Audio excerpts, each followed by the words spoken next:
Bonjour, bienvenue à vos 10 minutes juridiques avec le cabinet d'avocats Lando Associés par VK. Dans quelques minutes, notre grand dossier sera du nouveau sur le renouvelable. Mais tout de suite, les brèves avec la CEDH qui ne contrôle pas vraiment l'impartialité, en tout cas pas l'impartialité dite objective des formations disciplinaires dans la fonction publique, française en l'espèce, et les chiffres clés de la fonction publique qui ont été diffusés cette semaine. En matière de langue française, le Conseil d'État nous proclame le principe selon lequel les documents administratifs doivent être rédigés en langue française, ce qui n'interdit pas des traductions, par exemple en langue régionale, mais c'est un principe qui est d'une nouveauté toute relative. Voici par exemple l'ordonnance de Villers-Cotterêts 1539 qui disait déjà ceci. Dans l'affaire de la chaufferie de la Défense, la Cour de cassation a rendu une décision, infirmant la position du juge d'appel, selon laquelle une instruction trop longue, 20 ans quand même en l'espèce, peut avoir certes des effets sur la peine, sur l'épreuve, mais pas au point d'annuler l'instruction elle-même. Le taser d'un policier municipal pourra être directement couplé avec sa caméra individuelle avec une conservation des données qui est descendue de 6 mois à 1 mois. Ça a déjà été fait par la loi, maintenant c'est par le décret. Et d'ailleurs, donc ces caméras s'appellent donc désormais individuelles, non plus mobiles ou piétons. Téléphone, est-ce que déverrouiller évite de dérouiller sous les verrous? Eh bien la réponse est oui, le refus de communiquer le code de verrouillage d'un téléphone portable peut être un délit dans certains cas. En matière d'environnement, alors, il y a une concertation pour le cas où on reviendra à la consigne pour éviter dans ce cas-là une implantation anarchique des machines. Sur l'eau, en Guadeloupe, signature d'une feuille de route détaillant le plan d'action prioritaire. Décision amusante du Conseil d'État qui nous dit qu'il faut faire une participation du public, convention d'Aarhus, tout ça, dans les domaines environnementaux, même quand en réalité on n'a aucune marge de manœuvre pour la transposition du droit européen. Bon. Et puis pour l'ours brun, nouvelle censure par le Conseil d'État, mais partielle, sur les tirs d'effarouchement. Et puis certains travaux de restauration des fonctionnalités naturelles des milieux aquatiques, qui ne passaient que, désormais plus que par des déclarations, dans certains cas devront passer par des autorisations. Et puis une décision sur la rétroactivité des titres miniers. Enfin, en matière d'une ferme où il y avait des moutons, on nous dit que la légalité d'une ferme solaire est assurée tant que ça ne fait pas de l'ombre à l'exploitation agricole elle-même. En matière de contrat, le juge nous donne une recette du marché public fourré repris de justice qu'on ne peut pas toujours exclure de la commande publique.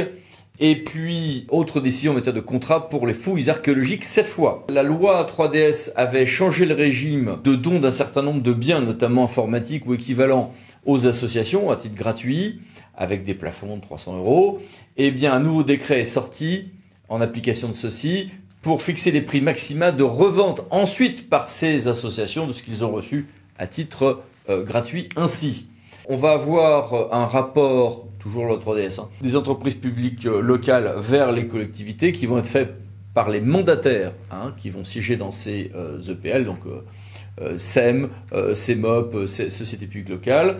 Eh bien, c'est des rapports assez copieux qui nous sont prévus à compter de l'année prochaine par le décret du 4 novembre 2022. Toute une série de jurisprudences ont été rendues dans le régime du Code de la construction de l'habitation qui permet et parfois oblige de passer vers un régime d'autorisation pour le passage de certaines habitations vers des régimes de meublés de tourisme, notamment les Airbnb.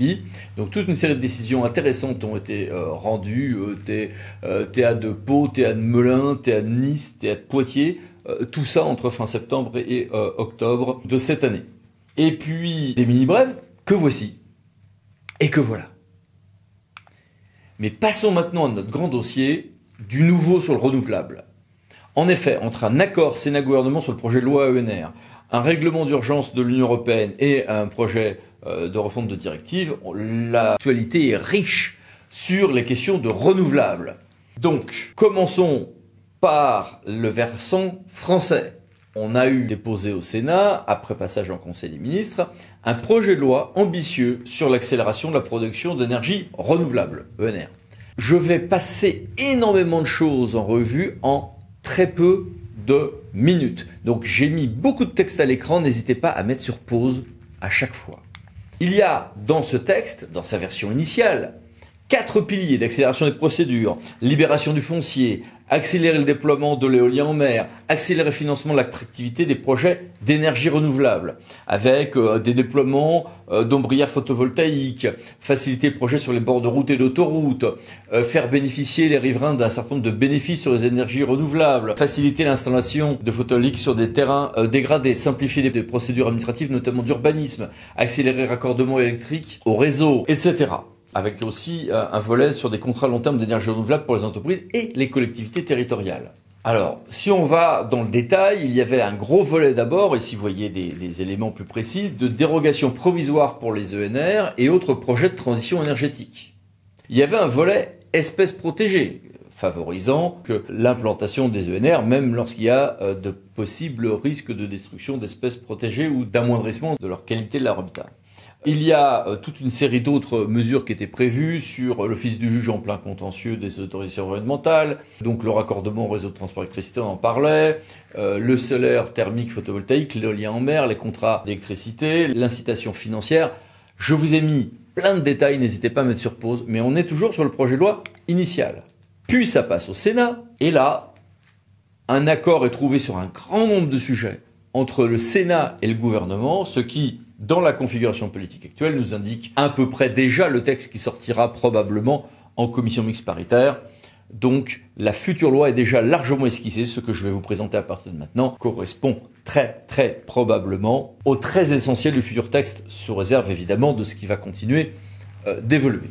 Avec un rôle renforcé du département dans le choix des zones propices à l'implantation de ces énergies renouvelables, y compris hydrogène, un comptage à part de zéro artificialisation nette dans le zone des grands projets nationaux, tout un gros volet dont on a beaucoup parlé sur l'éolien. Initialement, la Commission voulait donner un vrai droit de veto aux maires. On va finalement vers l'identification dans les documents d'urbanisme de zones prioritaires pour ce développement de l'éolien. Ça ressemble un peu aux anciennes ZDE quand même, hein. Avec un débat, c'est quoi une zone prioritaire? Je peux le faire ailleurs quand même ou pas? Ces domaines-là vont évoluer, ça va évoluer, c'est certain. Avec une modification simplifiée des documents d'urbanisme là-dessus. Maintenant, est-ce que ça sera au stade du PLU ou du SCOT? Aujourd'hui, on est sur du PLU, mais attendons de voir. Extension de l'avis conforme de l'ABF dans un certain nombre de cas de projets de parcs éoliens et un volet nuisance sonore qui est renforcé. Et puis toute une série d'autres éléments que je n'ai pas le temps dans cette brève vidéo d'évoquer dans le détail, mais voici, je vous ai mis, n'hésitez pas à mettre sur pause, l'essentiel de ce qu'il faut, me semble-t-il, en retenir. Et puis il y a l'Europe.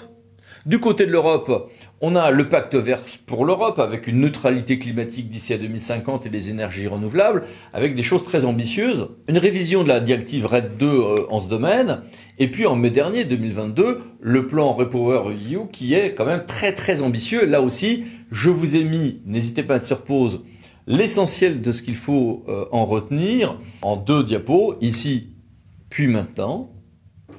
Et puis voilà. Voilà que ce 9 novembre, la Commission européenne a proposé un nouveau règlement temporaire d'urgence pour accélérer le développement des énergies renouvelables, sous la forme d'un règlement qui serait donc du Conseil, et pour une durée d'application d'1 an. Donc vraiment quelque chose de puissant et d'encadré dans le temps. Avec un volet d'intérêt public supérieur, c'est-à-dire que les installations d'énergie renouvelable seraient présumées relever d'un intérêt supérieur, d'où une évaluation simplifiée et un assouplissement même quand il y a des oiseaux, des habitats naturels. Donc on retrouve des choses qui sont très clairement dans le projet de loi français, hein. Pour l'énergie solaire, des procédures d'octroi de permis plus rapides, et on parle même d'un délai maximum d'1 mois sur l'ensemble de l'Europe, là pour 1 an. Bon, un volet rééquipement des installations de production d'énergie renouvelable, ce qu'on appelle le repowering. Voici quelques détails. Et puis un volet pompe à chaleur. Ça fait beaucoup de choses. Revenons en France, où le projet de loi ENR a été adopté en première lecture par le Sénat avec un accord sur un grand nombre de points avec le gouvernement. Et pour parler de ça, qui mieux que le président Longeau, sénateur du Doubs, qui préside la commission de l'aménagement du territoire et du développement durable et qui, sur ce point, a été un acteur important du dossier. Monsieur le Président, merci d'être avec nous. Bonjour, Maître Landau. Première question, est-ce que vous pouvez nous expliquer la position retenue par le Sénat, en lieu et place du veto des maires, et est-ce que c'est une planification territoriale de nature à favoriser le développement des énergies renouvelables? Le texte prévoyait au départ le veto des maires. Ce veto a été remplacé par un dispositif qui m'est apparu beaucoup plus important et qui évitait de mettre les maires dans des situations compliquées. C'est un dispositif de zonage politique positif, dans lequel les SCOT désigneront des zones d'implantation prioritaire pour les projets, que ce soit d'ailleurs des projets éoliens ou que ce soit des projets d'énergie renouvelable, sur proposition ou avec l'autorisation des maires des communes d'implantation. Cette position, qui est une position d'équilibre, permet d'un côté d'associer les élus, qui connaissent mieux quiconque leur territoire, et sont plus à même donc de connaître les zones d'implantation qui susciteront le moins de défiance de la part des populations. Cette modification des SCOT pour y insérer des zones d'implantation prioritaire pourra donc se faire par la procédure simplifiée, puisque le texte c'est bien simplification des dispositions liées aux énergies renouvelables, ce qui permettra d'avancer sans doute beaucoup plus rapidement et beaucoup plus simplement. Sur l'éolien en mer, les débats ont été assez vifs. In fine, est-ce que la position retenue va bloquer ces projets? Compte tenu que désormais le texte prévoit que les projets d'éolien offshore implantés en zone économique exclusive, ce qu'on appelle les ZEE, seront favorisés, soit sur la bande de mer, située entre deux eaux territoriales, et les eaux internationales, soit une distance de 22 km de côte. En cas d'impossibilité technique, il sera évidemment toujours possible de déroger à cette distance, qui est un objectif plutôt qu'une obligation, ce qui est important, car si on veut réussir effectivement les énergies renouvelables, il ne faut pas que ce soit une obligation ni une contrainte, mais que ce soit bien un objectif. Et est-ce que vous pourriez exposer votre point de vue sur les autres volets du texte arrêtés par le Sénat? Eh bien, ce projet de loi permet de très nombreuses avancées dans le secteur notamment du photovoltaïque. Effectivement, l'article 11 prévoit l'obligation d'équiper les parkings extérieurs de plus de 80 places en ombrières photovoltaïques et autres procédés ENR. Ont été exonérés de cette obligation par des amendements de séance les parkings poids lourds et les aires de stationnement extérieur des zones remarquables, naturelles, agricoles et forestières, ce qui relève du bon sens. Concernant l'autre volet, le partage de la valeur des ENR, prévu à l'article 18, le fléchage des compensations financières, rabais sur la facture d'électricité, vers les collectivités accueillant des installations et non directement vers les riverains, comme l'envisageait initialement le gouvernement. Ce PJL reconnaît les compétences du Conseil d'État en premier et dernier ressort sur les litiges relatifs aux installations de biogaz.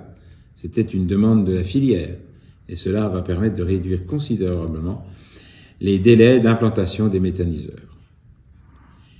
Ce PJL prévoit de privilégier également l'installation de panneaux photovoltaïques sur le bâti, en rendant la mise en place de panneaux photovoltaïques obligatoire sur au moins 50% de la toiture des nouvelles constructions non résidentielles au lieu de 30% initialement. Il permet également d'ouvrir aux travaux d'installation de panneaux solaires l'éco-prêt à taux zéro, l'éco-PTZ, mis à la disposition des particuliers qui se lancent dans des travaux de rénovation énergétique et qui permet d'obtenir un prêt allant de 7 000 à 30 000 euros et d'exonérer d'impôt sur le revenu les bénéfices réalisés par les particuliers dans le cadre des opérations d'autofinancement. Ce PJL, enfin, renforce l'encadrement des nuisances sonores liées aux éoliennes terrestres lorsqu'elles sont situées à moins de 1500 mètres des habitations. Ce PJL, qui a été voté par quasi-unanimité du Sénat, permettra effectivement de développer dans de bonnes conditions, en prenant en compte les problématiques liées au voisinage, en reconnaissant les territoires et les élus, et permettra effectivement dans un contexte aujourd'hui énergétique difficile, eh bien, de développer ces énergies renouvelables dont on a besoin pour les projets futurs en besoin et en matière d'électricité. Bien, merci beaucoup, Monsieur le Président. Merci à toutes et à tous. Et merci à vous. À bientôt pour une nouvelle vidéo, les 10 minutes juridiques parlant de associés pour VK. pensez à vous abonner. Merci, au revoir.